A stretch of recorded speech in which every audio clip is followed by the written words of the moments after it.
Hello friends, हमने पिछली video में डिफेंस मैकेनिज्म के बारे में पढ़ा। अब हम फ्रूड की साइकोसेक्सुअल थ्योरी, जिसे हम साइको एनालिटिकल या फिर साइकोडायनेमिक थ्योरी भी कहते हैं।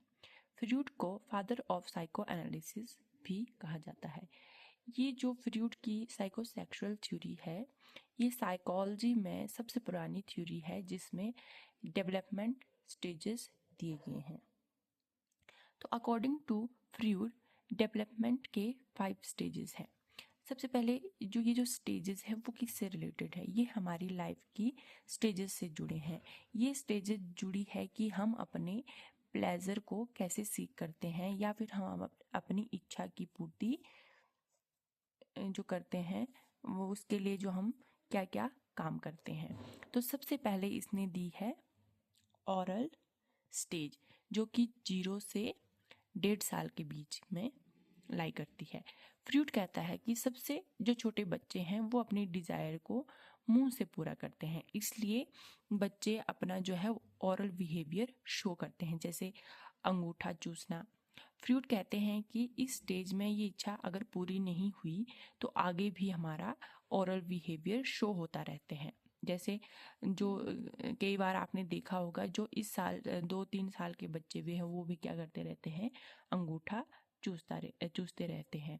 तो आगे जाकर भी वो रीजन यही है कि उनकी जो ओरल स्टेज की इच्छा है वो पूरी नहीं हुई है। इसके लिए उसने टर्म दी थी रिग्रेशन और फिक्सेशन।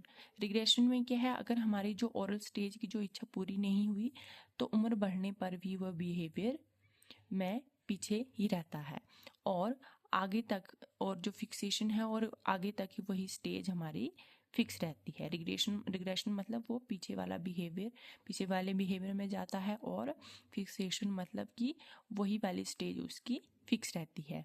और ज़्यादा उम्र में भी बच्चा जो है वो कम उम्र वाला बिहेवियर शो करता है। सेकंड है हमारी एनल स्टेज, जो कि 1.5 से 3 साल के बीच में होती है। एनल मतलब टॉयलेट जाना। तो फ्रूड कहता है कि कुछ बच्चे अपनी जो इच्छा है वो टॉयलेट जाकर पूरी करना चाहते हैं। तो आपने देखा होगा कि कुछ बच्चे जो है वो बार बार टॉयलेट जाते हैं, कुछ कहते हैं कि कुछ नहीं जाते हैं और रोक के रखते हैं। तो कुछ को बार बार जाने में मज़ा आता है और कुछ को रोक कर रखने में मज़ा आता है। कई बार बच्चे जो बड़े भी हो जाते हैं वो बिस्तर गीला कर देते हैं, तो वो फिक्सेशन शो कर रहे हैं। थर्ड है फैलिक, जो कि 3 से 6 साल के बीच में होती है, अर्ली चाइल्डहुड में।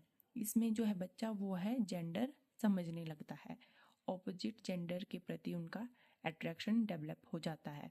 जैसे लड़के का क्या होता है, माँ के साथ ज़्यादा लगाव हो जाता है और माँ के साथ रहना चाहता है, और लड़की जो है वो पापा के साथ ज़्यादा रहना चाहती है। तो लड़का जो माँ के साथ रहना चाहता है उसे हम ओडिपस कॉम्प्लेक्स कहते हैं, 3rd स्टेज में डेवलप होती है। और लड़की जो है वो जो पापा के साथ ज़्यादा रहना चाहती है उसको हम इलेक्ट्रा कॉम्प्लेक्स कहते हैं। उसके बाद 4th स्टेज आती है हमारी लेटेंसी स्टेज, जो कि 6 से 12 के बीच में है, और इसको लेटर चाइल्डहुड भी कहते हैं। और लेटेंसी का मतलब होता है छुपा हुआ। जैसे हमने पिछली स्टेज में देखा कि जो बच्चे हैं ऑपोजिट जेंडर की तरफ अट्रैक्ट होते हैं, तो इसमें क्या करते हैं, लेटेंसी में क्या करते हैं, जो बच्चे पहले अपने माँ बाप से अट्रैक्शन शो कर रहे थे पिछली स्टेज में, अब वो इस स्टेज में उन्हें उससे गिल्ट महसूस होता है और वो उस फीलिंग को दबा देते हैं, छुपा देते हैं। तो लड़का अपने पापा के साथ ज़्यादा रहेगा और लड़की अपने मम्मा के साथ ज़्यादा रहती है, मतलब कि सेम जेंडर के साथ रहना पसंद करेंगे, और फीमेल जो है फीमेल फ्रेंड बनाएगी और मेल जो है मेल फ्रेंड बनाएगा। फ्रूड कहता है कि ऐसा एक्चुअल में नहीं है, बट पिछली स्टेज के बिहेवियर को छुपाने के लिए वो ऐसा करते हैं क्योंकि उन्हें शर्म महसूस हो रही है। अभी भी उनका अट्रैक्शन जो है वो ऑपोजिट जेंडर की तरफ ही है, लेकिन वो इस स्टेज में आकर उसे छुपाते हैं। 5th है हमारा जेनिटल स्टेज, जो कि 12 से 18 का होता है, और एडोलेसेंट। इसमें क्या होता है, जो पिछली स्टेज की छुपी हुई इच्छा होती है उसे फिर वापस ले आते हैं और ऑपोजिट जेंडर की तरफ अट्रैक्ट होते हैं। फ्रूड मानते हैं कि ह्यूमन पर्सनैलिटी जो है वो सिर्फ शुरू के 5 सालों में डेवलप हो जाती है।